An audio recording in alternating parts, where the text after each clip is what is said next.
Welcome to another brand new episode of Long Box Punk. That's me. I'm Chris. I'm the punk. And on this special live streamed episode, I'm joined by RD Murphy. My man, what is up? Thanks for hanging out with me on a Sunday evening. I appreciate you. I appreciate you having me. Absolutely, man. I also just gotta say, StreamYard recently just changed their like countdown music, and it just starts getting really good with the synth, like in the last 5 seconds of that Yeah, countdown. I And was I liking like that. Yeah, I really start getting into it and then it just ends and it's a bummer. But that's all right. I just like they changed it without saying anything like 3 weeks ago. And oh the really? first time I played it, I was like, "Oh, what is happening? Like it's a different. What is going on?" And then I realized, like, oh, they just changed the music. Was Got the it. first one Okay. better? Or... I actually like this one better, Yeah, just I like this because of one. like that sweet synth at the end. Yeah, That like it just it it gets me. leads in well. Yeah, Right, right. Yeah, it feels nice. It's a natural transition into all of these streams that talk about punk rock and indie comics. And that's why we're here, because we love indie comics and punk rock and really all music. It's not just limited to punk rock, it's all things. It's synth, it's folk, it's blues, it's whatever, powwow punk, whatever it is. I'm here for it. I love all the yeah. music. We'll get into all that. We'll get into your comics.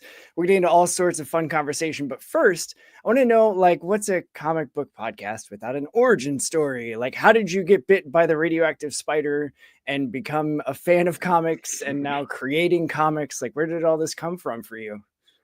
Uh, well, I mean, I guess like fan of comics is kind of hard to pinpoint, but like I feel like I've just like always been into comics. Like, my dad was really into comics, and he always like took me and my brothers to like the comic book store when we were growing up.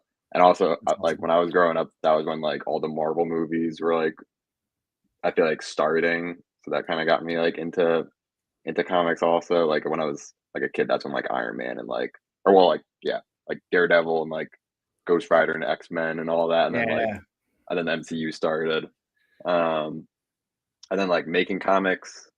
Well, I mean, okay, so like I could go like really into like the origin story, I guess, but like 'cause I did like I went to art school and I did tattooing at the same time also. Like I did like an apprenticeship and then worked at like a couple studios.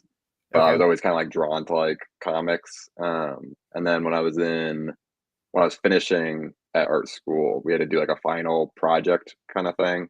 And I chose to do a comic, and I did the first issue of Turtleman, which was like my first like comic series. Okay. Um, and then yeah, so I did that, and then like once I graduated, I did like four more issues to make it like a full graphic novel, and then yeah, since then I've been doing a new series which is called Living a Fantasy, which is more of like a fantasy kind of satirical comic. Yeah. Yeah. So you started with Turtle Man in college and then like just continued going with it. That's awesome. Cause Yeah.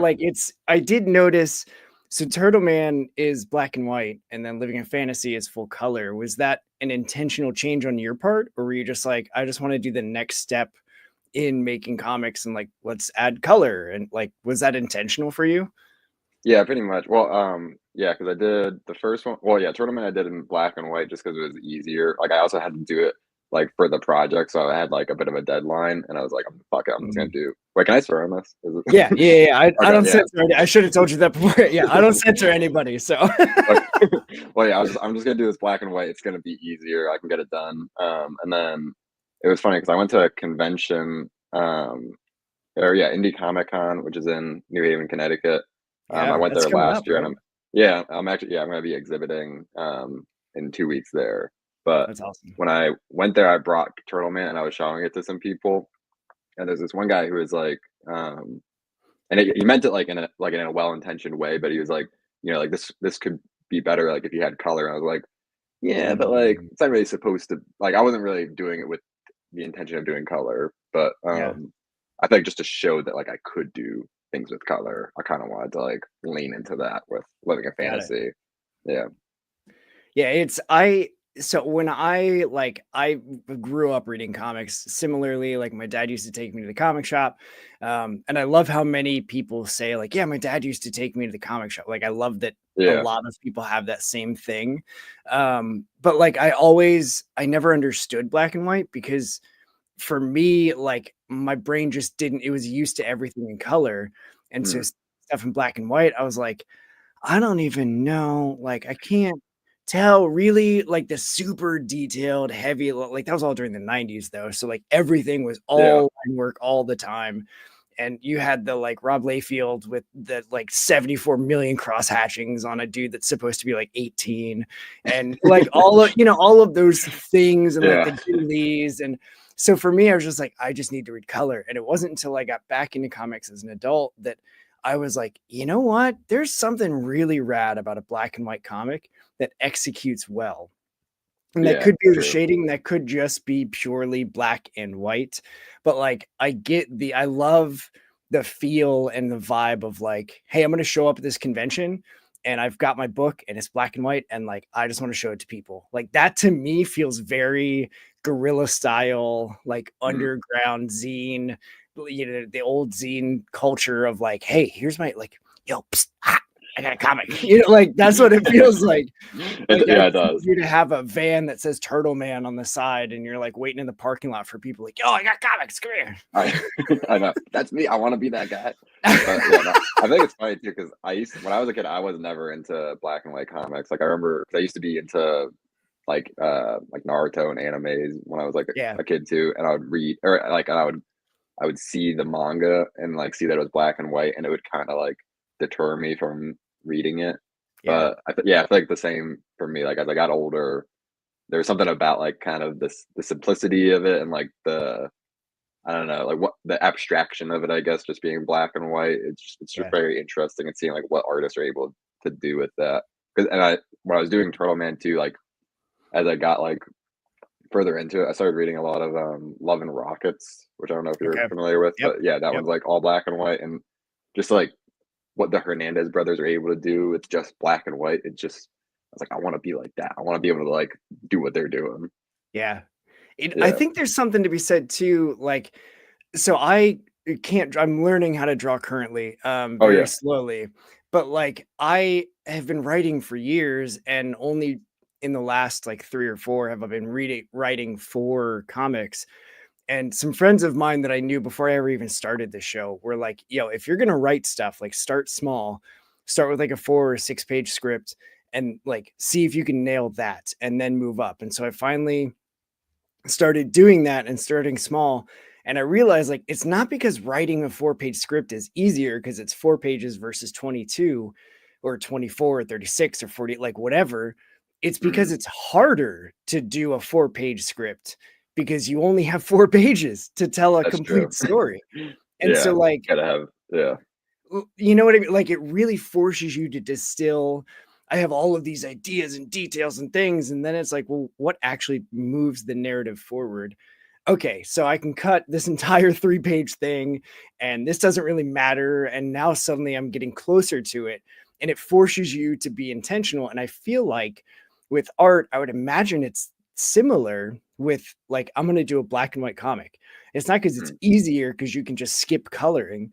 It's harder because I would imagine you have to like tweak that the lining that you're doing and the shading that you're doing very intentionally to still present a clear picture. Like, is that, now that you've done both, is that your experience?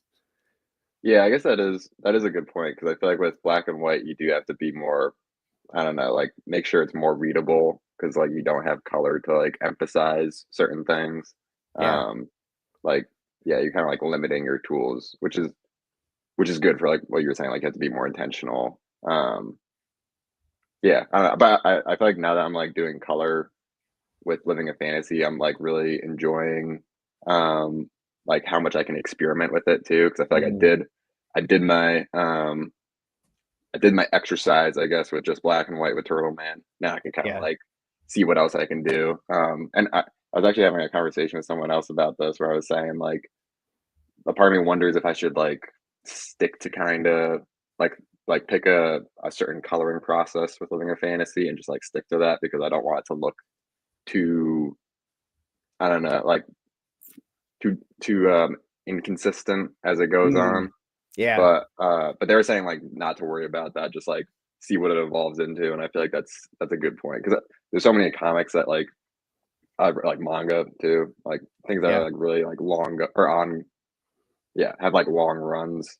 And I feel like it's cool to see how like artist styles evolve over time.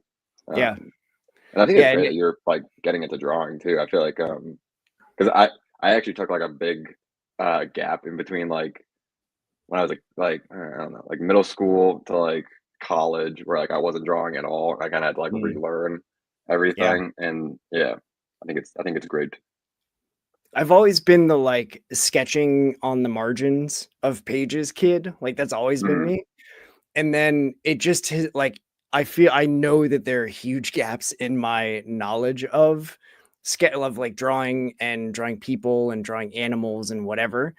Um, but like um I also know like it's not just something that I can, oh well, this is good enough. So whatever, like yeah, I can move forward with this, because if my intention is like I would love to be able to be the one man show that Mhm. writes and draws my own comic, and I print it at my local library or whatever, and I fold it and staple it, and I'm the one with the van like, yo, hey, I got comics, like, because that's 100% what I want to be. Like I want to be that guy.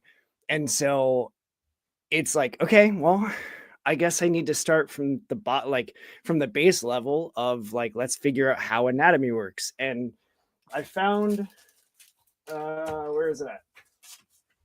So I found a YouTube guy, and of course his name escapes me, but it like walked through like how to do faces. And Yeah. I've never heard the like do the circle, and like I knew the circle and the cross thing, but then like halfway down your head, that's where your eyes go, and then halfway Mhm. between the eyes and the jaw is where your nose goes, and then halfway between your nose and the jaw is where your mouth goes, and then between your eyes and your mouth is your ears. And I was just like, oh my god, that makes so much sense. Like I've never heard it broken down like that before. And then suddenly I was like, that clicks. Like I get it now. So Yeah. those moments are what I'm looking for with like, and I know anatomy is like high level. I've watched some videos that are like, never even try to attempt anatomy before you can master, this and this and this. And I'm like, dude, I don't even, I I think don't sometimes you know just gotta start. Just yeah, like, and I that. think it is cool to see like 'cause, yeah, I saw that.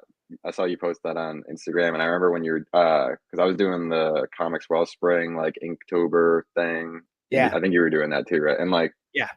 yeah, I think it's just cool seeing like myself and other people like just get better, and like you level up as you go, and like everyone starts somewhere. And Yeah. also, I remember when I was first getting back into drawing, I was reading this manga called Mob Psycho. I don't know if you've heard of that. I don't know Um, that one. do you know One Punch Man? Yeah.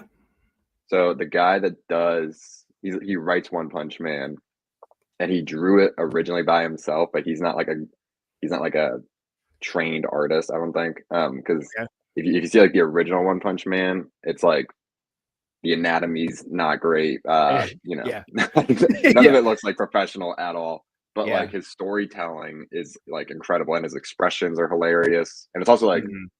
because so Mob Psycho, he write and draws that like all himself. It's the Okay. same thing. Like it looks ugly, but like I don't know. I feel like the fact that like it's funny, like it's supposed to be funny, and I feel like the ugliness of it kind of adds to it. And Yeah. like, it's all just like storytelling. I feel like for comics, that's like the most important thing. Like, am I able to understand what you're trying to like Yeah. communicate to me? Um, Yeah. and I I feel like that like was the just like, artwork. Go ahead. I feel like that's just like, uh, that's what's most important. And I feel like it shouldn't like deter people shouldn't get deterred from like drawing their own comics because like you know it doesn't matter if it doesn't look that good. It just matters Right. like if I can like understand it. Yeah. Yeah, it's the whole like, and that's kind of where I got to, was like I just need to start. Like it doesn't matter. I could sit and think about how I'm going to start, but like I did that even with writing. Once I like finally dedicated the like, okay, I have all these ideas and I know like I love comics. Why aren't I writing comics? And then I had some close friends that were like, dude, you need to just be writing comics. Like just write it down, get it out. It's going to be terrible the first few that you do, And Yeah. then like you'll learn the process. Like you have to learn the process, and the best way to do that is just to try it. And so like I'm still learning that. I by no means have any of this mastered, but like it's a process that you just have to start. And so like I was buying books on how to write and how to transform ideas and script start to finish, and now they're just all sitting over here on my shelf and not being read. And like they all Mm. have bookmarks in them where I got different degrees of finished through them. And then I eventually just stopped because I was like, I just want to write. Like I just want to write it. And so I Yeah. just stopped reading and started writing. And so with the artwork, like with the drawing thing, I was like, okay, people sent me videos and playlists and books to read and all this. And like I love all of that. I also just need to start. So I started with where I thought was like, want to draw? Start here. And like, that's literally what the video was called. And I was like, perfect. Yes. And so I watched like 8 of those videos in the playlist. And that's where I got the Oh, nice. head measurement thing. And so I was like, I'm just going to stick with this because it's working and I get it. And I like the dude has like a British accent. And like, okay, There you cool. go. Like I Yeah. keep talking, man. Yeah. No, But yeah, I what's, agree. Like I feel like it's just you just gotta start somewhere. Like it doesn't. I feel like actually you should remind me too after this because I'll send you the first like digital comics that I did from like 2 years ago, I think. And I was looking through like Procreate just at like my old stuff that I did, and yeah. these things look horrible. But I'm not gonna like show them to people. But like it was good for me to like figure out things and like Yeah. just kind of like evolve from there. And the other Yeah. nice thing is, like, I love, I've got my favorite creators, and I'm not shy about them. People that tune in regularly, like, okay, here he goes. I love Matt Kent. Like, I love the way his brain works. I love his comics, and I follow him on Patreon and whatever, and he's still got processes or like entries where he's posting about like, yeah, like I wanted to figure out digital, and so I've been doing this one thing completely digital, and like that's fine. I figured it out and it's been a process. And so like it's nice as someone that's starting out with just pen and paper of like, Mm, oh, he's been like, I have a shelf full of his books and he's still learning things and is still trying to figure out and tweak his style and his process. And then like the most recent one that I just read was, yeah, digital works, but like I like physical pen, like the pencil, paper. I like how it feels, the sound of it. And so he's yeah. going back to that process, but still doing like a webcomic thing. But I was just like, man, to be able to go through that extra, and it's been months that he's been going through this and like taking that time to try digital and then still doing some like physical stuff. Like I know you mentioned Procreate. Like do you do all your stuff in Procreate? Yeah, all the all of Turtleman and Living a Fantasy I did in Procreate. And I do want to like try doing more stuff like traditionally because I started doing like things like traditionally. It was actually cool because when I did tattooing towards the end, I feel like I was I don't know, kind of thinking like or I feel like that kind of like influenced me into like using Procreate more just because I was like I just want to Mm, like do art where I can like tweak every little thing. I can like yeah. let it sit because you can't do that with like a tattoo. Like it's like you do it in like the 2 hours that like the person's there and then they Yeah. leave and then I take and I have a picture of it that I like scrutinize and like look at all the things I wish I could like go back and change. Um, but with Procreate, I can do that. I can like literally like I could do it. I can sit on it for like the night, look at it like on my phone, and then like go back and like change things if I want to. Yeah. Which I love about uh, you know, Procreate and doing things digitally. But there is like something that I feel like gets lost. Like I don't know, there's you can tell when like something's traditional and when something's digital. Yeah. Um, and so yeah, I do want to try doing more comics like traditionally, but I don't know.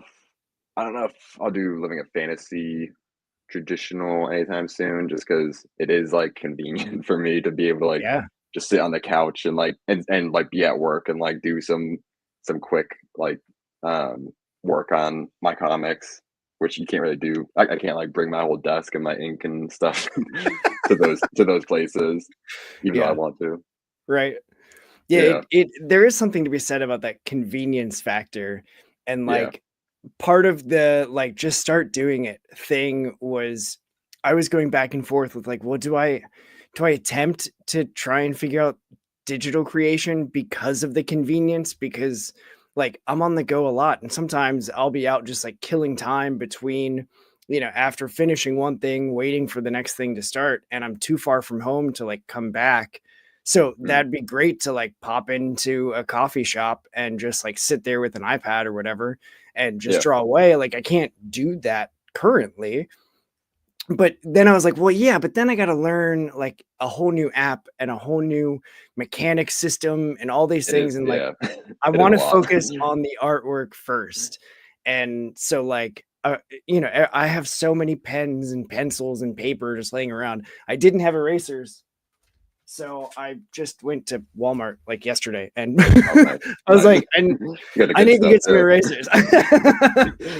So like, but it's like silly little things like that where I was just like, I want to have like an actual eraser because the crap eraser on the like 99-cent like pencil with bats printed on it that I got from the Mm, dollar store 17 years ago or whatever, like that eraser sucks. And I want to have a right. good eraser if I'm learning to like sketch the shape first and then get into the details and then erase some of the rough and then refine, like I don't know.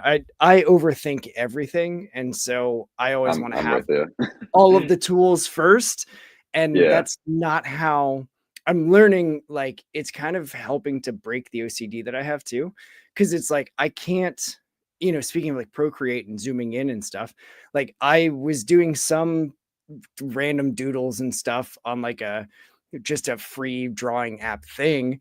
And I was like, I love how I can zoom all the way in and control the line weight and do yeah, all this stuff. And then I was so focused on doing all of those things that by the time I zoomed out, I was like, I just spent like 45 minutes on a foot, like on a yeah. shoe, because I wanted to have all the stitches and the Right, yeah. threads.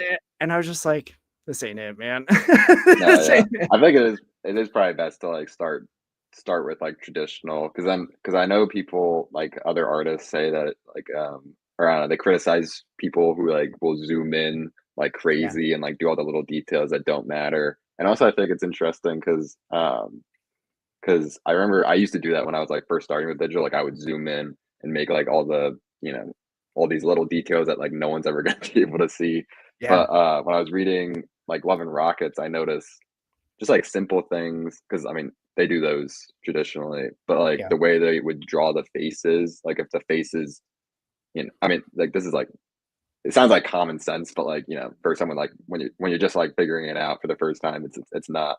But, like, Yeah. the faces when they're bigger, that's when you, like, show more detail, and then when the faces are smaller, you just do, like, dots for the eyes, or, Yeah. like, no details on the face because the face is too small.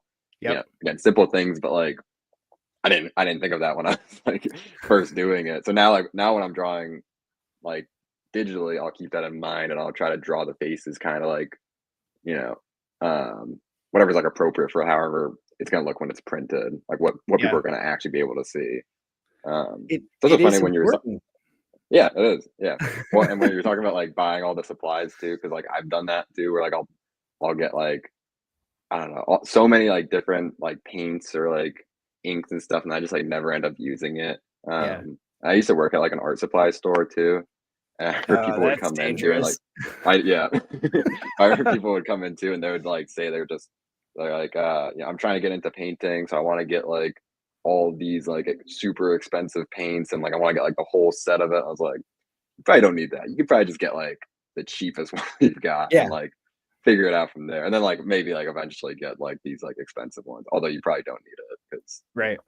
yeah. Yeah, my sister who, like, did art, like, she was selling paintings and all this stuff, like, she lived Oh, that life, didn't use the high-end stuff because she was like, "Why should I spend all this money on paints when, like, these other acrylics do the same job?" Like, it's a yeah. little smoother, and it's a little easier to use and work with, but this other paint d for what I'm doing, like, she was very abstract, all of her Mm, stuff involved numbers, and so, like, she for her because she went to DAP here in Cincinnati, which is the design and architecture something, I don't know, it's, like, nationally known for whatever, but, okay, like, cool.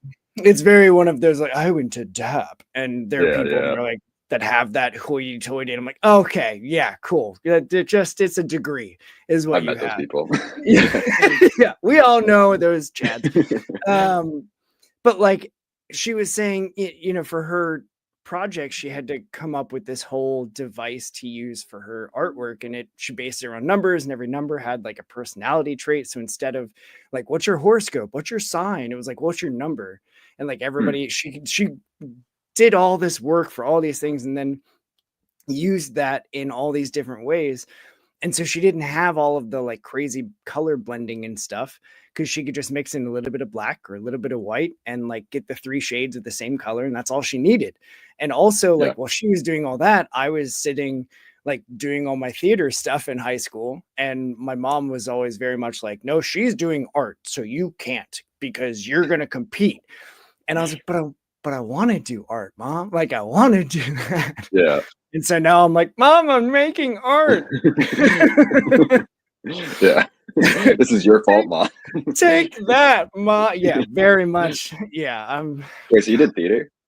Yeah, I did theater all through high school and then into college as well. And I've Oh, done cool. some community theater as well. And like I worked, we have a theme park nearby, and I was in their entertainment department doing like character work there, and in their meet and greets and dances and stuff like that. Yeah, that was all. I had that big like bright eye stars in my Yeah, right. eyes as a 17-year-old, like, I'm gonna go to New York and I'm gonna be on the big stage. And then my Yeah. dad was like, yeah, you're gonna be a waiter and a barista, and you're gonna be selling coffees because you can't pay your bills. And I was like, okay, thanks, dad. Yeah. And I say all that, but like I did have very supportive parents, like just for the No, in the I event that they ever watch this, which they won't. I like they did support, like, as I was making all of these choices, they were like, you got to do it. And so I learned, though, like as a parent, because now my daughter's 18 and looking at colleges and figuring all that stuff out. And so like now I'm very much like they were, where it's like, hey, I'm not going to do it for you. Like, I'm going to hope for the best and right. trust that you've got the good head on your shoulders. And like, she already knows, she has the plan, man. Like, I'm like, dude, I'm 20 years older than you, and I still don't know what I want to be when I grow up. And you already have it. You've had it figured out for like 6 years. It's insane. I don't get What's it. she going to school for? So she's going into physical therapy, and Oh, she cool. is going to go into the accelerated program. So instead of getting a bachelor's in 4 years and then going back for two and getting her master's and then going back for another two and getting her doctorate, she's going to do all of that in 6 years. And so in 6 years, she'll graduate with a doctor of physical therapy and be ready to go and hit the market 2 years before any of her peers do, because she's Yeah. doing this accelerated thing. So and she knows she wants to work with students, like she wants to work with kids and students in like a school setting, or like, have them come and work specifically with student athletes. Like, she's got Mm. all of the thing, and I'm like, God, I don't know what any of that is. Yeah. You know what I mean? And No, like, that's as my sweet. parents are going through physical therapy, she's asking them stuff, and I'm just like, yeah, no, that sounds legit. Sounds Yeah, legit. Yeah. what are you talking about? Who are you? So Wow. it's just wild, like as a parent, to see your kids grow up and like having those moments that your parents had with you, of Yeah. like, I remember sitting on my nana's steps calling my dad, like, I don't think I can go through with this audition tomorrow, because like, what if I'm making a mistake? Like, what if I shouldn't be going into acting? And just Mm. hearing him like, listen, if this is the thing that you want to do it. Just know the work that you have to put in to get there. And if you don't want to do it, like, that's fine. You'll still figure it out. But like, you need to figure out, if you're not doing this, what you are doing, because this has been your goal for 4 years, and now you're Yeah. here, and now you're getting cold feet. So like, either fully commit or don't. And then I took 5.5 years in 3 different universities and 9 different majors to get a degree that I'm using as a hobby, and I'm not getting paid anything for. But that's neither here nor there, RD. Hey, Let's I talk mean, about you. that's life. That's life, you know? Well, I can relate. I can definitely relate because I remember yeah, because when I was looking for colleges, I honestly, I probably should have like waited to go into college, like in Mm, hindsight, but I was just like, because I wanted to go into like for writing, and then I went to a very expensive school in Boston for like one semester, and I was like, this is not worth the money. But I Yeah. was same as you, where like my parents were very supportive. They would like tell me like, this is this is not like you're gonna have to figure it out. Like we're not Yeah. well, yeah, we're supportive of it. And we're not gonna like look down on you, but like try to get a job that you can like get insurance through or something because that's Right. important. Right. But like, Get the yeah, 401k. exactly. I'm still hearing that from my dad. But yeah, and like, cause yeah, I did writing there, and then it was just like not. I don't know. I was like, this is not worth it. And then I went like kind of. I moved back home to Connecticut, and then went to a state school. And I think I was still doing writing, and then I switched to psychology, and I switched to graphic design, and I did tattooing for a little bit, and then I switched to illustration. And like, same thing. I'm not like making a ton of money doing any of this, but like it's Yeah. it's what I wanted to do, and I feel like anytime people like tell me like like do you think it's gonna like work out? Do you think I'm like I don't even like that's not like what I'm worried about. Like I just want to like Yeah. survive and like as long as I'm making enough money to like live, Yeah. that's all I care Yeah. about. Like, can I pay my bills? Is it rewarding? Like, Right? do I Yeah. feel some sort of accomplishment at like what I'm doing?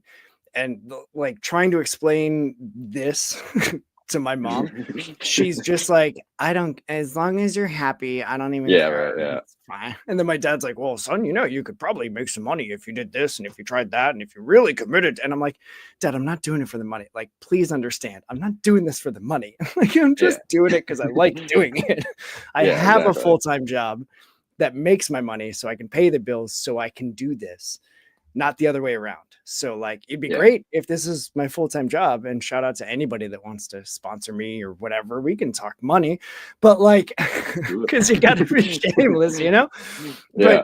like at the end of the day, I started this cuz I love comics, I love music, and I love talking to people that are like-minded. And everybody that I've talked to in all of the countries that I've talked to, in all of the time zones that I've talked to people in less than a year, is just like it far exceeds anything that I ever had planned.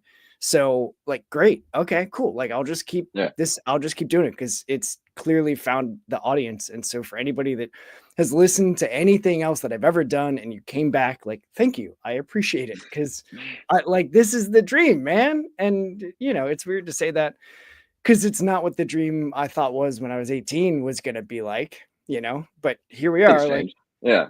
yeah, like things change, priorities change, timing things change, your style changes, and that's totally fine. Yeah. So back to you, Right. because I have this sitting here, and this is an easy distraction Oh, yes, yes. slash like, dude, this is awesome. Did you do all of this in Procreate as well? Yes, I did, yeah.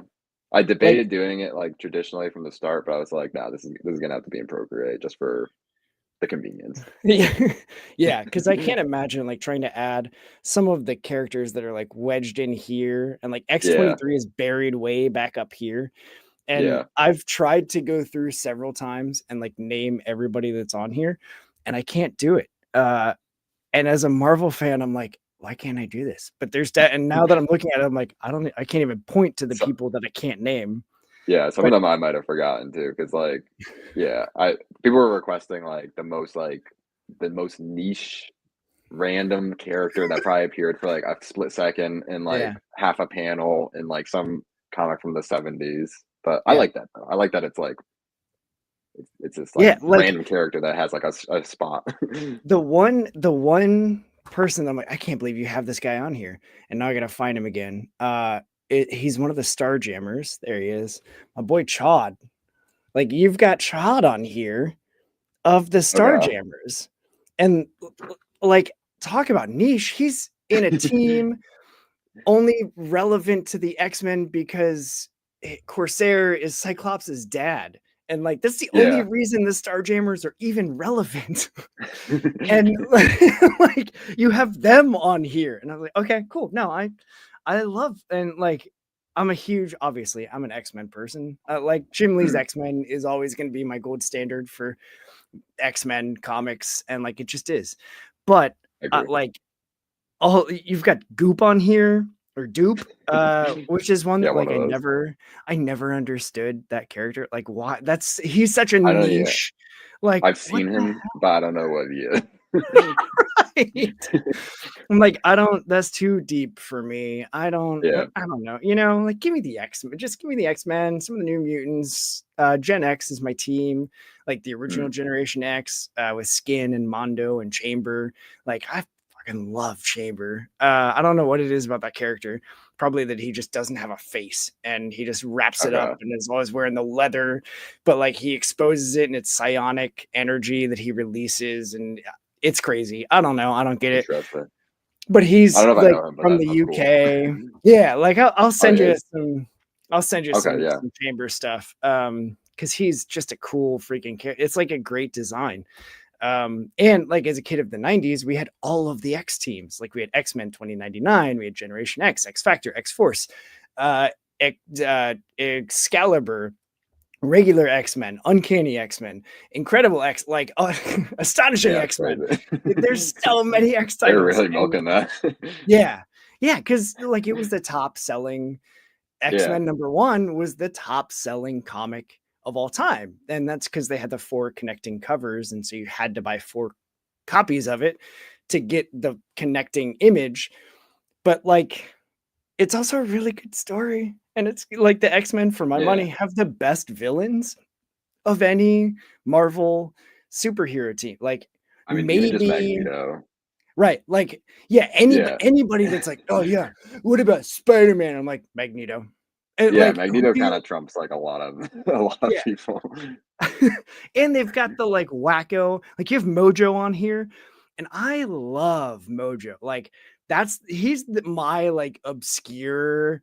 I always bring him up when talking about like who's the like weird forgotten villain that you like just have a deep love for, because everybody has one. And Mm, mine is Mojo because he just yeah. is so silly and like so just mega maniacal with his Mojo verse and Mojo Yeah. TV and forcing everybody to do ridiculous stuff on show. Like the only person that comes close to him is like Arcade, maybe, Mm, but even Arcade like plays in the Mojoverse world, so like they're kind of connected anyway. But I don't yeah. like. I just I love every time I look at this, I'm like, oh god, how he's got that person on here too. Thank you. Yeah, So I yeah, love how Mojo is just so upsetting to look at. Like, every time I see an image of Mojo, I'm just like, "Oh my god, get that away from me." yeah, he's like the Jabba the Hutt of the Yeah, X-Men. Um, because he's just big and yellow and warty, and he's got all the cyber things that pull his face yeah, open, but he's walking on those tiny little spider legs. Like, what? I just need to know what someone was taking when they created for real. Mojo, because he's incredibly wild and just like off the top ridiculous, and I love it. Are you gonna do one of these for like DC as well, or I've were been you just like, I love Marvel? well, I did yeah, I wanna do one for DC at some point. I kinda wanna do one that's, like, almost I don't know. I don't know if I could do it connecting, but, like, it'll be, like, the same size, so I could put them, like, right next to each other. Okay. But, yeah, I'll probably wait, like, a little bit just because I don't know, it's like, I'm so, like, relieved to be done with that. Like, I literally was, like, getting, like, emotional just, like, when I was doing, like, the last few ones because I was like, "Finally, I can be done with this thing," and, like, I don't have to Yeah. spend, like, because it wasn't even, like, because I would spend, like, every day, it would probably be, like, I don't know, maybe, like, an hour at the most working on it. Usually, it would Yeah. probably actually be, like, probably, like, 30 minutes just, like, drawing the person. But I'd also, like, film it, which would, like, take time, Yeah. um, like, in between yeah, but, so it wasn't, like, that much time, but it's just, like, one thing a day that I don't have to do anymore, which is nice. But I would like to have one for DC just for the completionist in me. I feel like I Yeah. gotta. Yeah, but see, then I would also be like, okay, so then what about Image? And like, Right, yeah, yeah. there's always going to be another. Like, what about Yeah, Valiant? I love Valiant comics, but they don't have any of the big cosmic people like Marvel and DC do. But like, who would be that be for Image? And so then that's where yeah, right. the brain goes of like, well, you want them to be like equivalent, but yeah, Yeah, just the amount of like massive. And I love how prominent Galactus is. yeah. And so timely with the Fantastic Four and all that Very stuff. true, Although yeah. I refuse to watch the trailers because I don't want it to be ruined. But like the Oh, Stiltman guy with like just starting way love down Turtleman. here. When I saw the Yeah. first thing pop up, I was like, what is happening with like what is he doing? Talk about a niche character. Yeah. Um, but another thing that I love that you do or that you're currently doing, I think, leading up to the IC3 is the like $5 sketch commission cards Oh, yeah. on Instagram, which is at RD Murphy Art, is how people find you. And I should have that in this description. This should be simple for people to find you, but like, I love that you're Thank you. doing those because as soon as I got this print and then I saw that you were doing these, like, damn it, I gotta ask him for a Mojo commission. And then, but like Omega Red would be cool in his style. But, and then like I had a bajillion ideas. And I was like, I don't have money for any of this, so I'll just talk to you about it. Do you Yeah. have like a favorite character to draw that you're hoping somebody asks you for? Uh, I don't know actually. I mean, hmm. I'm gonna do another. Well, I did a Daredevil one like a while ago, but I'm gonna do another one soon. I've been kind of like procrastinating it. But I don't know actually. I would love to do like a Ghost Rider one. I think Ghost Rider. Maybe it's Mm. because like that was like one of the first like superhero movies I saw when I was a kid. Even though it's Oh like not man. a good movie. And you still hung on. What a trooper you are.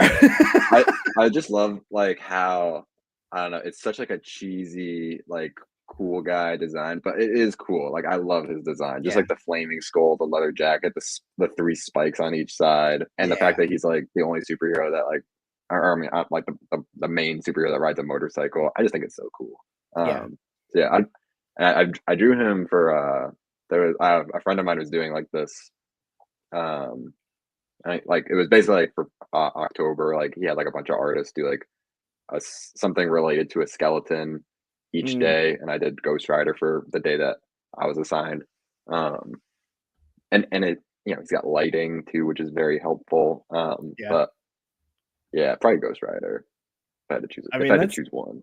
that's a solid choice. Like as somebody Thank you. that, has branding in my logo and stuff with the skull and like Just it's sure, just a yeah, natural progression to add flames and angry spikes to the jacket and leather like the jacket, long big ass chain. chain. Like, come Yeah, on, dude. it's Yeah, so just extra, but like there's just something about it. It's so it cool. is. It is. And I feel like it's so hard to pull that off, like that thing Right. that we're talking about in any other medium. Right, like you put Nick Cage in a leather jacket and you give him the spikes and you make him comic accurate in a movie and you're like, I mean, that's neat. But like you see him on the page riding the motorcycle as the flames and the chain whips behind him Yeah. and you're just like, oh, that guy's It's just awesome. better. Yeah, I know. I feel like in the movie, it's like I don't know, because I as a kid, I loved it, but then, like, watching it now, I'm like, I don't know, like, his like, the skull's too white, his hands are, like, too tiny in the leather jacket, like, I don't know, it's just, like, it would just be better if it was drawn, and, like, I can Yeah. imagine how he's moving, you know? Yeah. Yeah, and I feel like they had to play with the anatomy a little bit to like bend it to make it look instead of it being a realistic man with a skull for a head that's on fire, like bend the rules of anatomy a little bit and like make the Yeah, hands a little bit bigger so it fits so you can put gloves on him that have, the metal knuckles or yeah, whatever. Like there have to be some of those creative liberties taken that are intentional to like make it look even more prominent or impactful on the page versus like that's the thing with a lot of the comics accurate uh like costumes that we've seen in either the shows or in the MCU is like yeah like you're doing great but you're never going to have the suit that is their skin right, yeah, basically like that I can see the ripples of every single tiny little muscle and every rib that they have like you're never going to have that. It doesn't matter how no. jacked you are, Henry Cavill, like it's never gonna like he Yeah, did it. And props to any actor that has ever signed up to do any superhero ever because like that's a very hard role I would think to step into yeah, depending of on those of costumes, that's a very vulnerable thing to do. yeah. Yeah, like, I mean, hey, listen, Henry, you're wearing tights and that's it. So yeah, we're gonna need you to come in with like maybe just a jock strap. And yeah, your that's bulge is going to be very prominent. right. We hope the missus is okay with everybody else seeing all of your business. But it's gonna Yeah, look really great with those muscles you have. Like, cool. exactly. Yeah. Yeah, No, I'm out, man. that, that's a good point though, because I remember I saw some video with Alex Ross, who's like another one of my like just all time favorite artists. But he was Yeah, talking about I think it was while he was doing like a Daredevil painting, and he was talking about Daredevil's costume and how like it's just it like he was saying like because he uses references for like a lot of his paintings. Like he'll have someone wear a costume, like a Superman costume, and then he'll mm, paint them like as the reference. But he was saying for like Daredevil's costume, there's like no fabric that really like acts that way. Where it's like the yeah, very like the blacked out shadows, like because it works for like the drawings because yeah you can just draw it that way. But like I think that's why yeah, for the TV show they kind of like ditched that like it looks like the costume, but it's not like the skin tight with like yeah, the shadows and highlights. Like it's kind of just like built like they just have like black padding for it yeah. basically. But I think that's what's cool about comics is you can kind of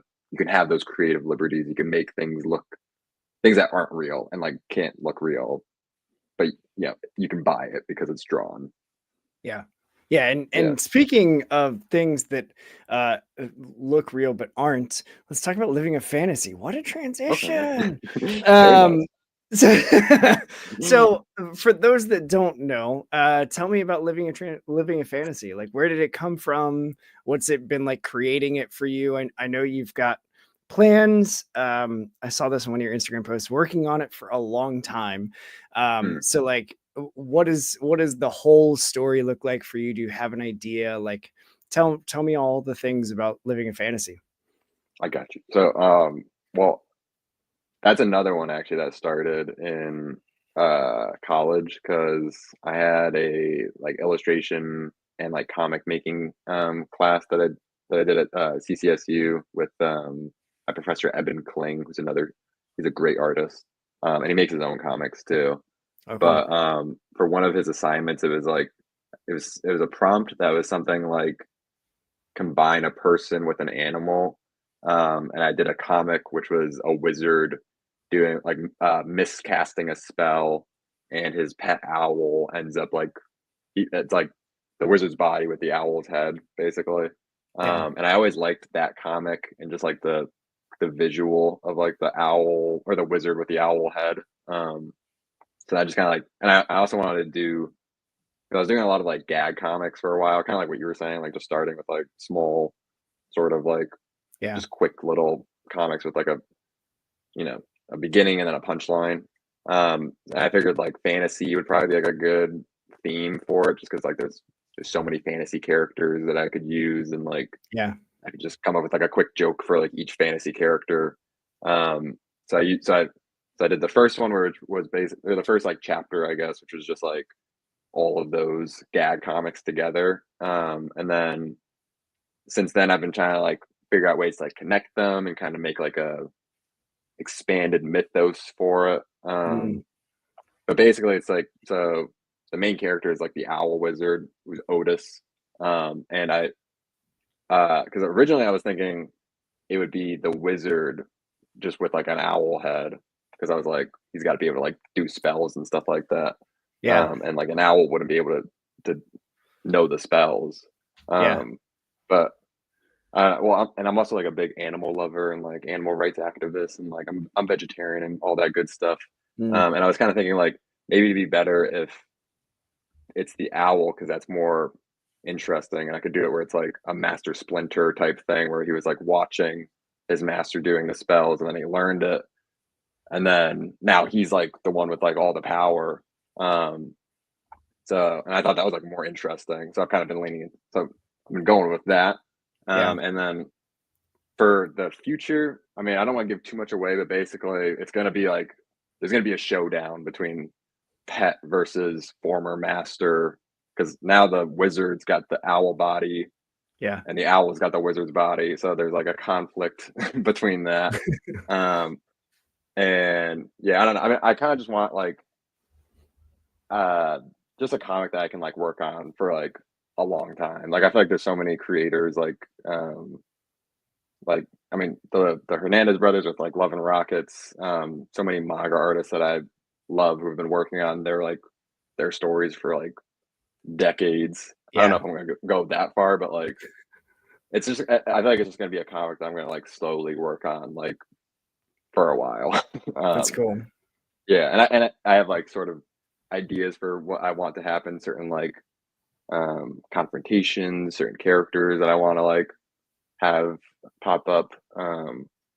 But yeah, I guess I'm just doing like one page. I'm trying to do like one page a day or like every 2 days. That's kind of like my goal right now. Mm, that's cool. Yeah, because I saw Like, that you started posting pages from chapter 6.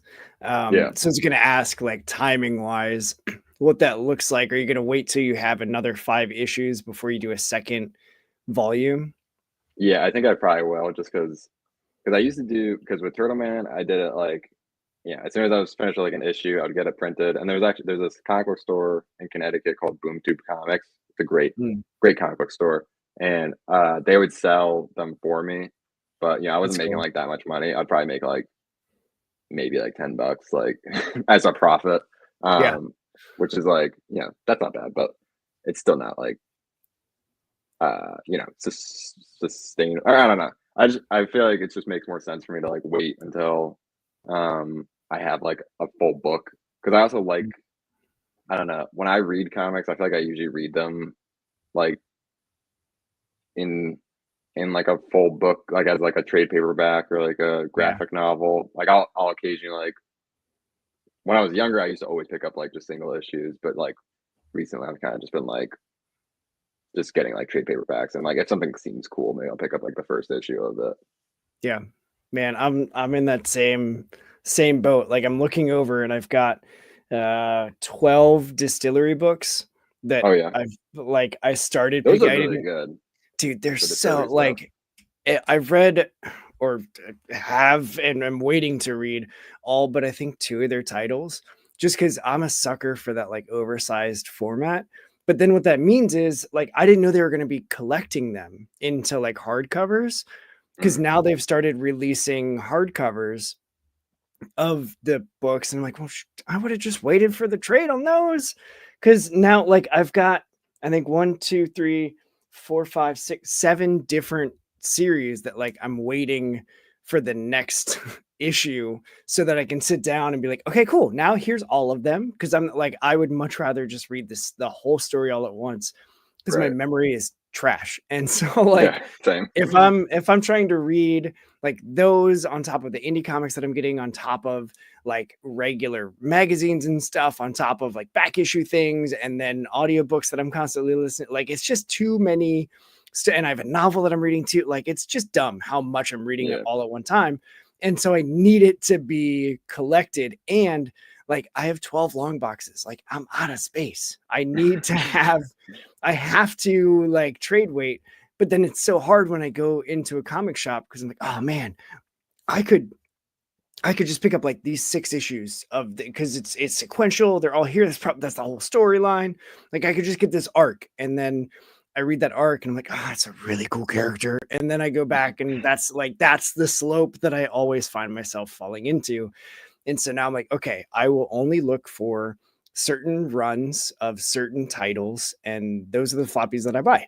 And then similarly, like if there's a new book that comes out, if the first issue is something that I've been waiting for, or it's a creator that I like supporting, like I'll pick up that first one so that I can get continuance.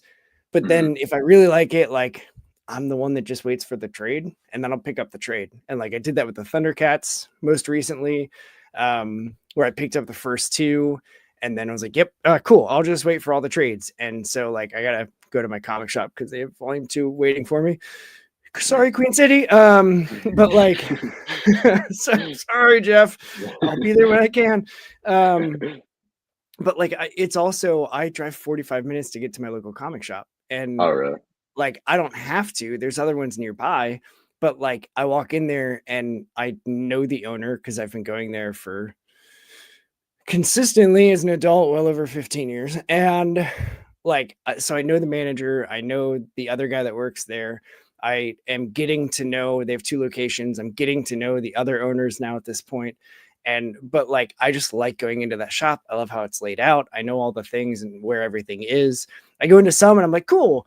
Where do I find? And like if I gotta find stuff or like go hunting for it, I'm just like, it's not worth it. I'll just go. I'll just peruse your Yeah, dollar box and pick up a couple floppies for $1 because I always have to buy something in a comic shop, and then I'll just go back to Queen City and I know exactly where I need to go to get it. yeah. But Also, I just that's, heard. I mean, Well, I heard one of my AirPods just died, so I might put on my headset to compensate. great. I don't. Yeah, That's yeah. do what you got to do. Is it gonna like Uh, ruin everything? I don't know. I don't. I mean, just plug this in. This is the beauty of live Yeah. streaming. Everybody is sometimes you have AirPods that die, and sometimes this happens. I've had it where some cameras have completely dropped and they have to rejoin. I've had Oh, it where really? I had computer issues and it completely kicked me out of the stream and Chrome crashed, and my poor guest was just like, I guess I'm still here, and like I had to relaunch everything and get back into the stream to rejoin. And oh yeah, you look like you're working at a call center. Yeah, for real. Oh You man, can hear that's a me? totally different mic too. Yeah. Okay. Yeah, no, that's oh yeah, that's silky smooth with that pop filter on it. Ooh, very nice. Yeah, I feel like they look dorkier than my AirPods, so I was trying to avoid them. But we'll do Listen, we'll do what we have to. if I could Um, quickly join you in the call center headset, I would absolutely, but this is too much of a thing to change over right now. So I got I'll you. let you look dorky and I'll keep Thank you. looking all whatever this is. So in Living a Fantasy, you've got a ton of what I feel are references to other things. Mhm. I'm just gonna run through some stuff. Let me know if I'm totally off base. I picked up that you had some Hobbit references or some Lord of the Rings references. Do you like Nightwing? I do like And Nightwing. that's more, I think, Turtle Man than Oh, Living yes, a yes. Fantasy. Yes, With like the Graysons, sleds, and yes. like the terribly spelled night, not Nightwing, whatever. Yeah. Um, but like you've got vampires, you've got werewolves, you've got fairies, you've got Harry Potter references, like wizarding school. You've got what feels like Sword in the Stone with the main wizard and owl. Mhm. Um, like, did did you grow up like loving all of the fantasy stuff? Yeah, pretty much. I mean, I feel like, uh, yeah, like, I was a big, like, fan of, like, Lord of the Rings, Harry Potter. I really love, like, Terry Pratchett. I don't know if you're familiar with, like, his, work, but he wrote, like, a series of fantasy kinda, like, parody books. Okay, Um, so, yeah, I feel like all of that I don't know, I feel like, for, like, Living a Fantasy and Turtleman, I kinda, like, went into them knowing it was gonna be, like, making fun of, like, tropes and, like, characters, and I feel like I'm trying to do I don't know, I feel like it's just, like, I'll think of a joke for, like, I don't know, a certain character, and then I'll just try to make it like, for instance, with, like, the werewolf and, like, the vampire, like, love triangle, I feel like that's yeah, just, like, a common thing in, like, fantasy stories, like Twilight and, like, the Underworld series, yeah, and yeah. there's probably, like, a bunch of other ones where, like, I just feel like it's the audience is probably familiar with, like, this happening a lot, so they'll understand, like, why I'm doing it with these characters. Yeah. Which it's definitely fun, like when there's the face off with the dragon, and you've got the little like pop out panels of like the close up with her hanging out with the werewolf, like in their tiny little house as the vampires like defeatedly walking away. And Yeah. like all of I love the little like pop out panels that you included in some of those things with like with them with there's another one where it was a character and they were just like, oh no, as something like Mhm. massive was happening in this panel next to him. Like those little things for me are what I love again about comics because you can't do that like anywhere Right, else. yeah. So it's just a Yeah. super like living in fantasy is such a fun read as someone who loves fantasy and grew up with all of the, like, The Hobbit is easily my favorite book of all time. I love The And Hobbit. like Yeah. I'm actually it's rereading it so right good. now. I just reread it 2 years ago, and I own Okay. like 4 different versions of it, which is dumb. Like there's no reason for me to do it, but my I dad think that's cool. used to teach it like when he was an English teacher. And so I have his like teaching copy. I've got one that's based on the 1987 cartoon. And so it's got Oh, all of the like cartoon animation cells like pictured next to the story as it's happening. And so as a comic book reader, like he wanted to make sure I had that version of the book, and it's falling apart and like masking tape together because the binding came unglued. And so every time I read it, like that's the one I keep reading. it's But been I through a lot. just like gently turn the pages, and I'm like, oh yeah, these just totally come out. Like if my wife wanted to like really get back at me, she could just dump that on the floor, and then I'd be ah crap, all these they're not numbered. Yeah. So, No, but yeah, actually, like I well, sorry, I didn't cut you off, but no, you're good.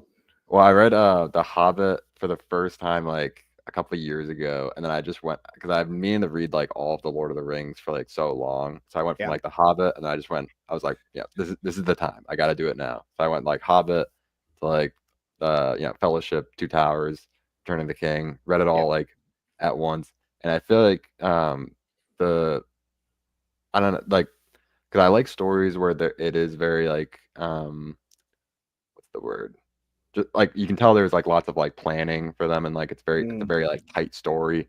And I think yeah, Lord of the Rings isn't, but I like that about like Tolkien's writing style where it feels like he was kind of like having fun with it. And there'll yeah, be like a random reference to like some sword that was fought in this like random battle, and like there's like this hero that's mentioned for like one paragraph, and then they just like completely disregard it and it never comes back again. And I yeah, feel like I'm reading it and I'm like that's like random and like but I feel like it's nice because I can tell like he was having fun like as he was writing it, and like yeah. he wasn't worried about like the editors you know coming down on him, because I think Hobbit, I don't think that was like edited very thoroughly by anybody Mm, from what I think I saw online. But I think I've been kind of trying to like keep that in mind with like my comics and like living a fantasy, especially where it's just like I don't know, I just want to like I want myself to be like having fun while I'm like making it, and if I get like bored of like some some character or some subplot, I can kind of just like skip to the next one and like yeah, the keep the flow going. yeah. You could always do like Akira Toriyama did with Dragon Ball, where he like completely forgot about characters that are in the story. Like Really? Launch, like he just completely forgot that Launch was a character, and like the girl that would sneeze and become somebody that had like a homicidal rage and just wanted to shoot everybody, and then she would sneeze again, and she was like this very cute, like adorable little like I'm just happy to be here.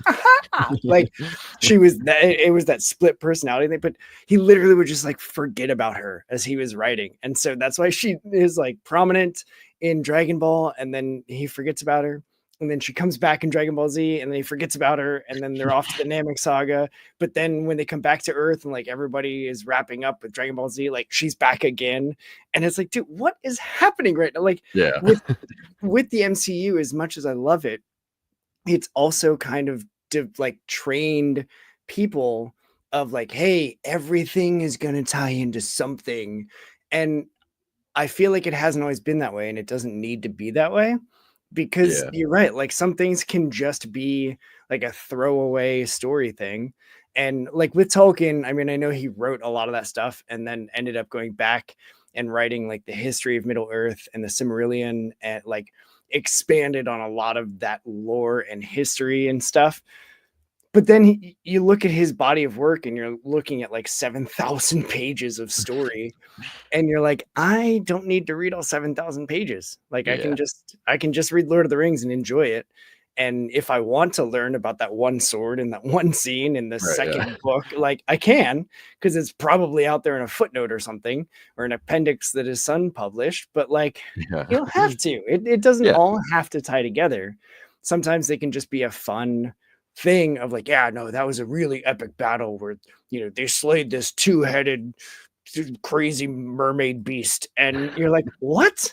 Where is that? And like, no, it's Yeah. not. I just thought it'd be fun to work into a story. Yeah. And I think it kind of makes the world feel more like, I don't know, like a world, like more real, or Yeah. fantasy real. Yeah. Yeah. Realistic, I Yeah. guess. Fantasy real for sure. Yeah. So I know you're going to be at IC3 in a couple weeks. You're going to have copies there according to your Instagram. If Yeah. people wanted to buy a copy of either of your books, how do they do that? So the easiest way right now is probably just like message me, and I can figure out the details. That's how I've been doing it. Like people can just DM me, and then Mm. um I can ship it to you. I've been meaning to set up like a website. I should probably do that like soon, just for professionalism sake. Yeah. But yeah, otherwise it's just like, yeah, if you can catch me at like a convention. So IC3, I will have all my prints, all of my books. They'll be there.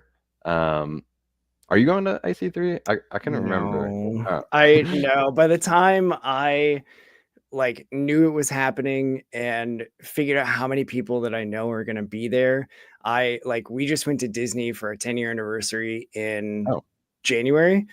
So like that we're not doing anything else the rest of the year, just recovering from Disney. gotcha. But like it was definitely worth it, and it's money well spent, whatever. But yeah, but like because I did look at like, okay, so if I were to go, I'm a Midwesterner, so like if it's under an 18-hour drive, we're driving, and it's a 13 and a half hour drive straight through, which is fine. Like that's fine. That rounds up to probably a 16-hour drive with stops and eating Mm, and whatnot. But then looking at hotels there, it like that's the part that killed me. Where it was like, mm, okay, I can spend the time driving. That's fine. Like, leave on a Friday. I can take off Friday and just leave, get a place for Friday, Saturday night, and then drive home Sunday and just do it all in one shot. And that's fine. But like, yeah, the money for a hotel or whatever is the part that I was like, I can't swing that, and that's a grueling drive.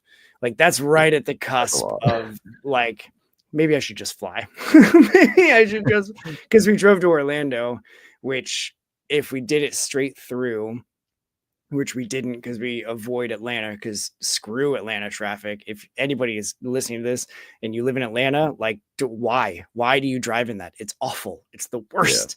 I had better luck driving through downtown New York City than I did driving through Atlanta. Like, no question. I hate driving through Atlanta. So we always drive out, and so it adds go time. But around it. like, that was a split between 2 days. It was like a 14-hour drive and then like a 4-hour drive. Mm, And that 14 hours was rough. Like by the end of it, I was like, I just want to be done. Like I'm so sick and tired of driving. And we were tag teaming the driving. Like my wife did some too. But yeah, it's just rough. Like, and honestly, it should be like if it's over 8 hours, I just need to fly. Like yeah, I'm an adult now. I can admit that to myself, that I need to shorten that time because I don't need to be driving 14 hours in one day. That's stupid. I was so tired. So yeah, tired. But yeah, all that to say, I'm not going to IC3. Maybe next year. yeah. Now that No, I that'd be know that it's a reoccurring thing and it seems to always be in March, like I can plan for that because I don't have anything other major anything happening in March. So hopefully next year. But yeah, I'm so freaking jealous. Like there's going to be so many people that I've talked to or interact with online that are going or tabling or whatever, and I'm like, man, that's all my people. I know, I'm sorry. I couldn't remember if like you were going or not, and I was like, that'd be so sweet to be able to meet you in person, especially after Yeah, like meeting you now. But yeah, I'm very excited. I feel like it's coming up like pretty quickly, and I'm just like, yeah, I was trying to make sure I had everything like done like well in advance. I wouldn't have to worry about it, like getting things printed in time. So I feel like I'm all set. So now it's just waiting until March 15th, and then I can yeah. just. I'm the opposite. I'm not to make you jealous, but like I'm literally like like a 10-minute drive. No, probably like Shut. 6 minutes to get there. I actually go. Seriously? Well, I don't know if I should tell like too much information, but like, I actually go to school at Southern right now too Okay. for my master's, which is nice because Yeah. I So really it's like like right there. yeah, the building that like it's gonna be in, I go in there like all the time. That's insane. You're like, oh yeah, it's just a normal like whatever commute. I don't care. That's I crazy. did when I was like last summer, I went to West Virginia for it's called Sucks Fest. It's like the Stanton Underground Zine Fest. Okay. And that was like that was like forget like maybe like 9 hours. And that Yeah. I felt that definitely. Yeah. But it was worth it. It was worth it. Sometimes you gotta make that journey just to Right. be around your peeps. Yeah, dude, and like I was just talking to Green Archer Comics on Instagram as well of like he had made a post like, hey, I have people asking me like if you're not making a ton of money when you go to these and sometimes even losing money, like Yeah. why are you going? And he was like, there's something about the creative energy at a convention, like as a vendor, that even just being around other creatives, it just like inspires sparks of idea or imagination or whatever. And I was like, yeah, like as someone, I'm not tabling events yet. Like I've tabled events for buddies for their businesses or whatever. But like, I just love being in that environment because you can't help but feel the like creative, just vibration of like these people are making things. And like, Yeah. that's what I want to be. I want to tap into that and figure out how to bottle it and then make billions of dollars selling it. Because if I could buy that and like inject it straight into my veins, I would do that every day. Me too. Because I always leave conventions just like super amped and like I'm gonna create the world. I'm gonna do it all. Like all the things. My wife's like, no, you're gonna vacuum the rug. That's what you're gonna do tonight. I'm like, okay, yeah, no, you're right. I am. That's really good to travel too, because like I never would have gone to West Virginia if it wasn't for that like zine fest. But now I could say I've Yeah. been to West Virginia. Yeah. I'm waiting. I got waitlisted for the Toronto something like Comic Art Fest. Oh, Um, okay. Yeah. that's in May, I think. But I'm really hoping I get into that too, because then it's like, okay, I guess I can tell my girlfriend, like, okay, we're going to Toronto for May because Yeah. there's things going on, so we gotta go. We're traveling internationally, babe. You're welcome. That's awesome. Get me out of this country. Anything, right? Like any amount of time, it doesn't matter. Yeah, I'm Yeah. like, we need to go to Canada for hockey because, like, I want to go see hockey in every major arena. Yeah. And so, like, there's teams in Canada. Can we just go to Canada, please, for like 4 years? That'd be awesome. That'd be really awesome. She's like, no, we need to be here. I'm like, okay, no, you're right. We do. I mean, we need to work, but I'm just saying we could go to Canada. My dad I mean, you keeps work being from like, home, so I mean, right. Yeah. Unfortunately, she doesn't. She works in office and she works at a university. So she's kind of important. She does like really important shit. And I'm like, babe, how did this happen? Like, what? And she's like, I don't, when did we become adults? I don't get it. I have no idea when this happened. yeah. We're talking about like 401ks and retirement. And, whoa, I have these work projects coming up. And it's like, can I just go back to worrying about like what concert I'm going to this weekend and like talking about what movie I saw this past week? Like, can we just return to that? That'd be fun. Yeah. So, You can cool. still do Well, I can. And yeah, like that's yes. I talk about it, and all my coworkers who are just stiff accounting financial people are like, "What?" I'm like, okay, all right. So you Captain America? Yeah. He's the guy with the beard. That's Chris Evans, right? Not anymore. No. And then, oh no, what do you? Okay, all right. You're not all right. And then I get on the show, and I'm like, hey, okay. So you know Captain America, right? Okay, that's I why I feel like I have was this. engaged, like I could go on for a while, but like I don't know if you're into this as if you're into Captain America as much as I am. Probably That's how I not have to the way do that people. sounds.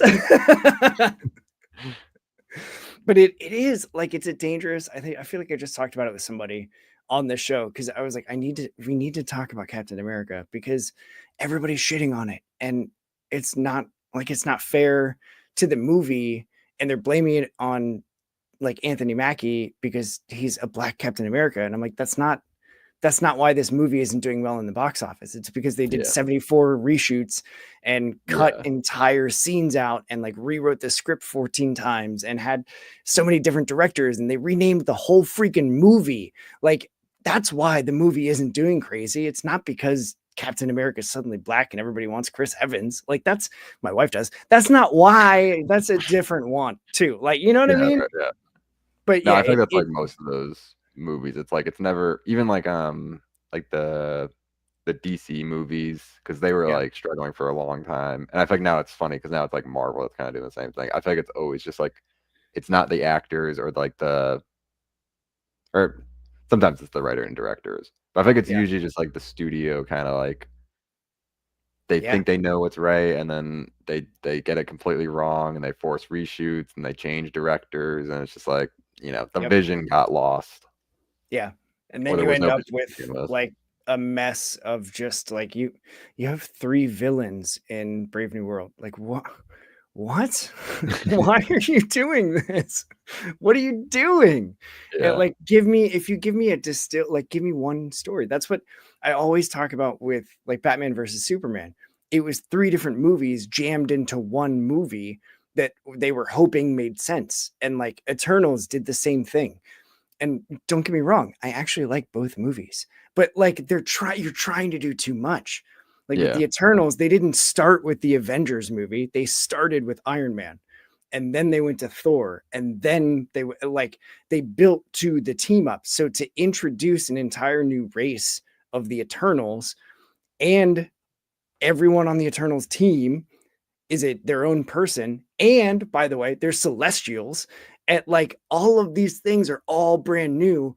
And if you're not a big freaking comic nerd like me that loves the cosmic, ridiculous, deep Marvel stuff, you're like, I don't know any of. So Yeah. when do the Avengers come in? Like, how do they fit here? And it's like, oh no, this is totally separate. Like same world, but like totally separate.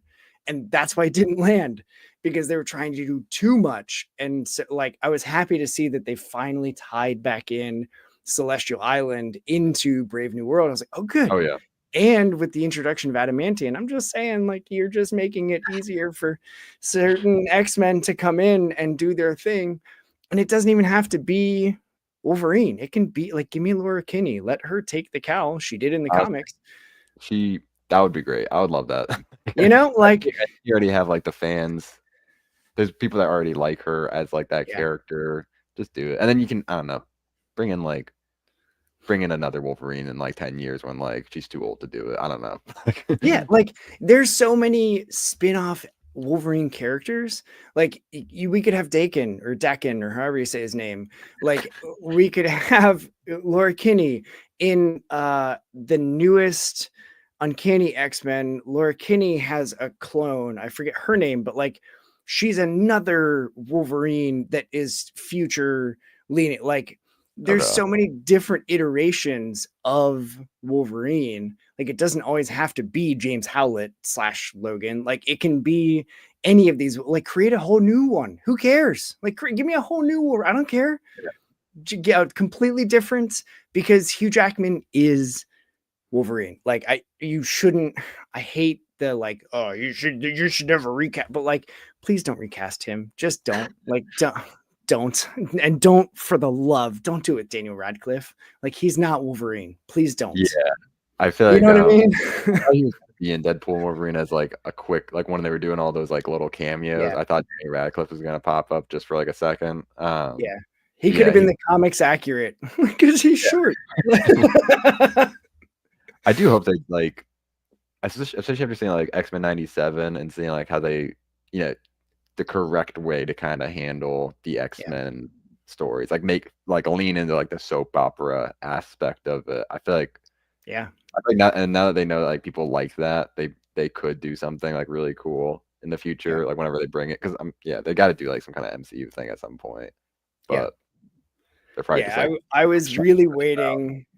Like Black Panther 2, I was like, okay, so this is where Storm's gonna come in because she and T'Challa were the king and queen of Wakanda, and so like they can introduce Storm. That's a home run, like no big deal, and like you can just slowly introduce them as their instead of giving it like we don't need another team origin X-Men movie. Like we don't need that. And I love the X-Men and I love the X-Men movies. I loved all the First Class movies. and I know I'm in the minority, but like I liked Dark Phoenix. I liked Oh, the really? Apocalypse movie. Like I wanted more from I was let down with the Apocalypse movie because next to like Mr. Sinister and obviously Magneto, but like he's everybody's favorite X-Men villain, so like he doesn't even count. But like next to Mr. Sinister and Ridiculous Mojo, like Apocalypse is the guy for me. Like I still have over here in the top corner like the foil variant that you had to mail away to Marvel that I've had in a protective sleeve for like 20 plus years, waiting to like put it up on my wall because like Age of Apocalypse was the event for me that I was like, this is so freaking cool.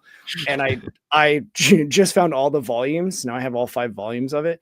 And I reread everything like post COVID, and I was like, "This is so freaking!"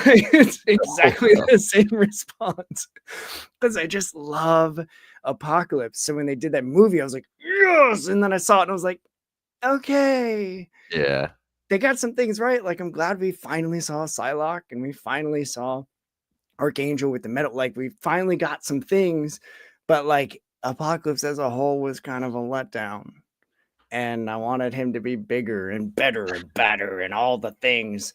But like I'm not the Marvel cinematic person. So they're clearly going to make choices that are different than me, and that's fine. And I Yeah. feel like that's where fans need to get to. Not saying that I'm right, but like I'm totally right. Is There like you they go. just need to be happy with what we get. Like it's never going to be Yeah. comic accurate. No, I It's feel like never it's going to. it's a different medium, like we were Yeah, talking about before. Like, it's like, yeah, it'd be nice if it was all like exactly the same, but like it's not. It's not gonna be. It's like right. you only have like 2 hours to do a story as opposed to like a comic where you have like multiple issues, like a long series where you can kind of like live with these characters.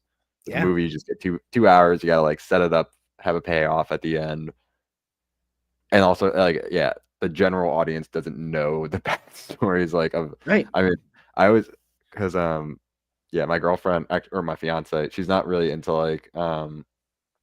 like she's like kind of into it.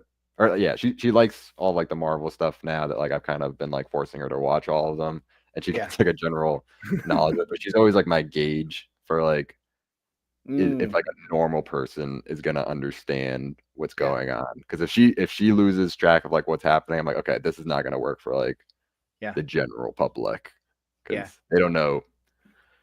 I don't know. They don't know like I who this random character is. yeah, they don't get that weird reference of Yeah, like that one line that was a throwaway line that like the hardcore nerds are like, I get it. Like the I Leo remember DiCaprio actually. meme. Speaking of Batman v Superman, I remember when because I saw this with my brother who's not as into comic or wasn't as into comics at the time, but in Batman v Superman when like the Flash just like comes back into time and like Yeah. starts like saying like Lois Lane is the key. I'm like, I get that. I know this is like Crisis on Infinite Earths or whatever, but like Yeah. he doesn't understand what's going on. Like most people in this movie theater probably don't understand what's going on. Yeah. And yeah, I feel like that's like something that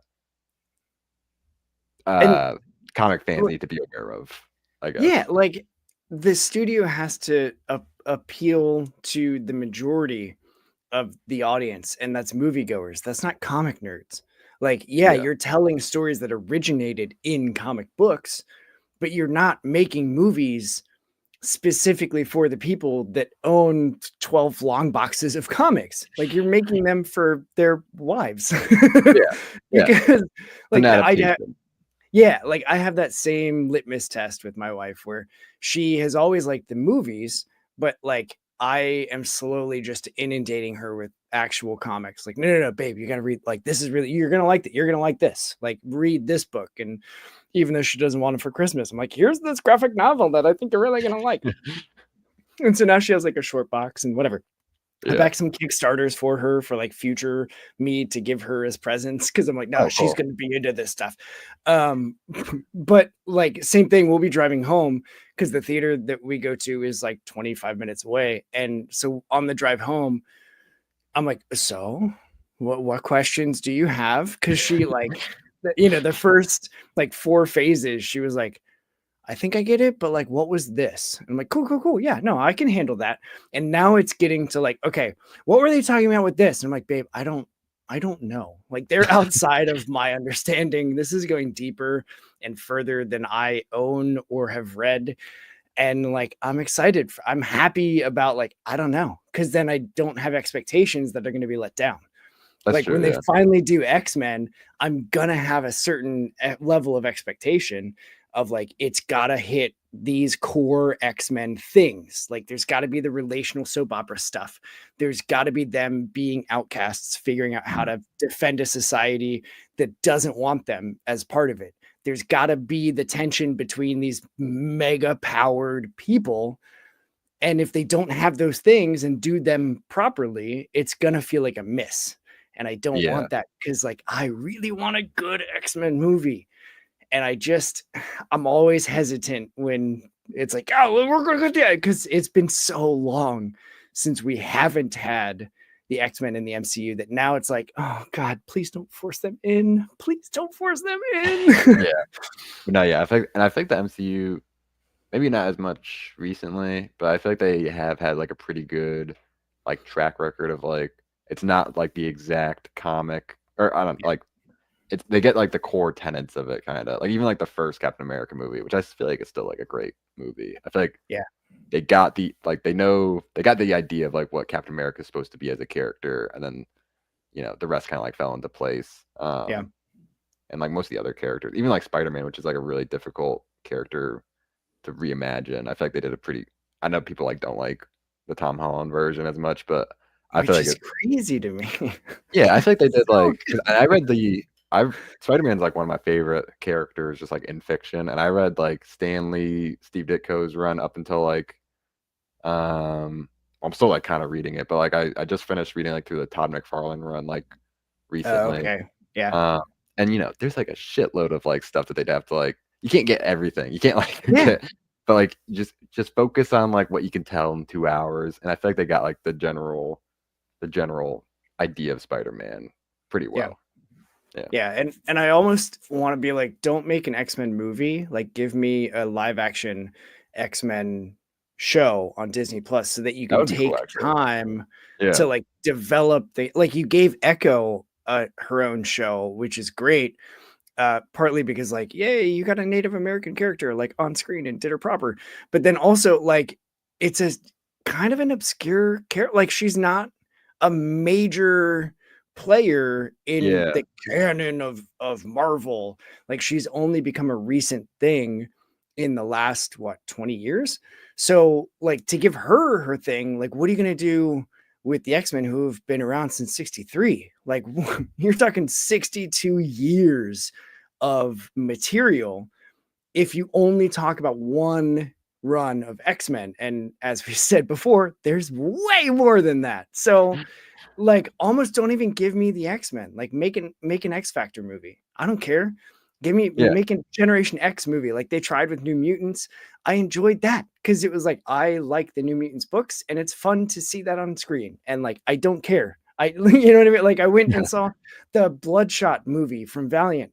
I don't care that it was trash and that I never would have used Vin Diesel as Bloodshot, but like, as someone who grew up reading Bloodshot comics, it was awesome to be able to see that on the big screen of like, these comics come to life, and that magic shouldn't be lost on anybody ever, because you're ruining it for yourself by only ever criticizing like, oh, they didn't represent page 17 panel 4 of issue 273 properly because they were looking this way and they had them looking this way and they were too close and the emphasis changed the whole scene. And it's like, shut up, like, just shut up.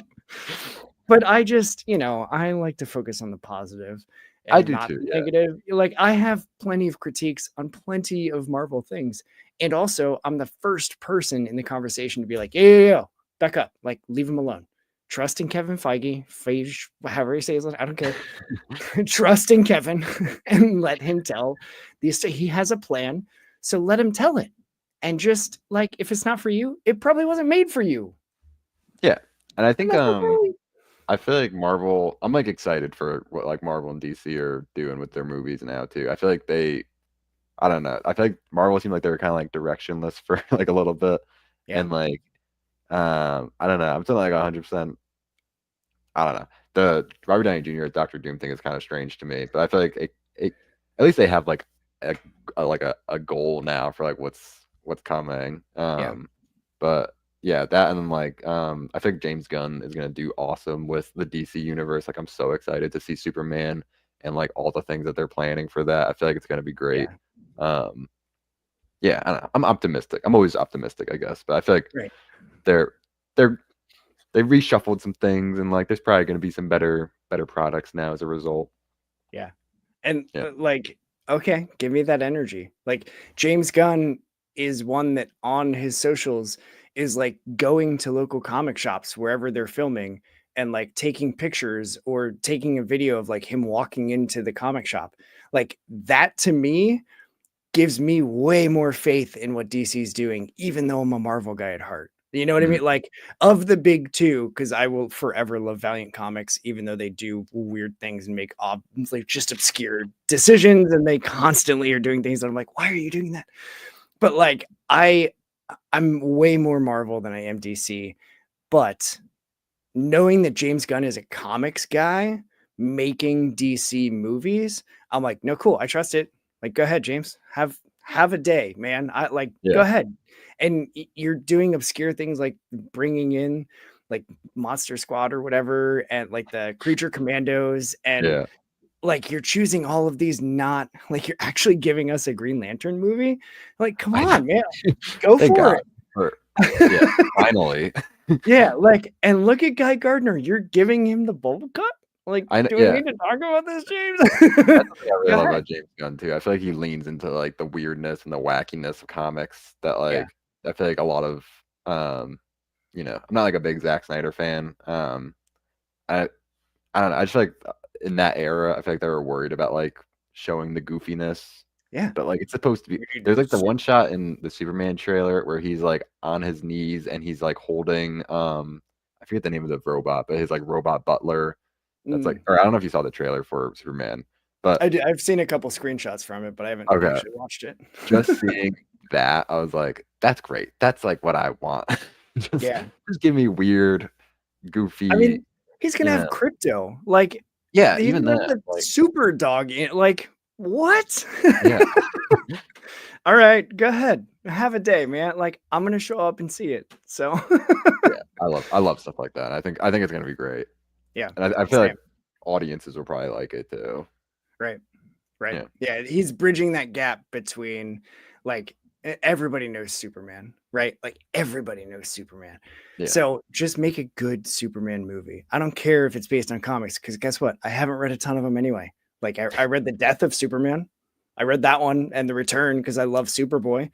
Like mhm. he's speaking of like oozing machismo. Like Superboy is just fucking cool, man. Like he's got the sunglasses and the spit curl and the leather jacket with like he's just cool. Oh, I could totally And see it popping up in this it, universe too. it would be awesome. Like I'm Yeah, here for it. Give me Superboy and the Ravers. I think was the series that I had like a mail away subscription for, that I have a ton of issues somewhere in the like one DC box that I have. Because I just thought he was just doing weird different stuff, and like I love Superboy. So give me John Steele, right? Like give me John yeah, Steele. And especially now with all of the nonsense that's happening, like give me John Steele just being a man, because he like that's that version of Superman. yeah. So Bring Shaq back. yeah, like come on, man, let's go.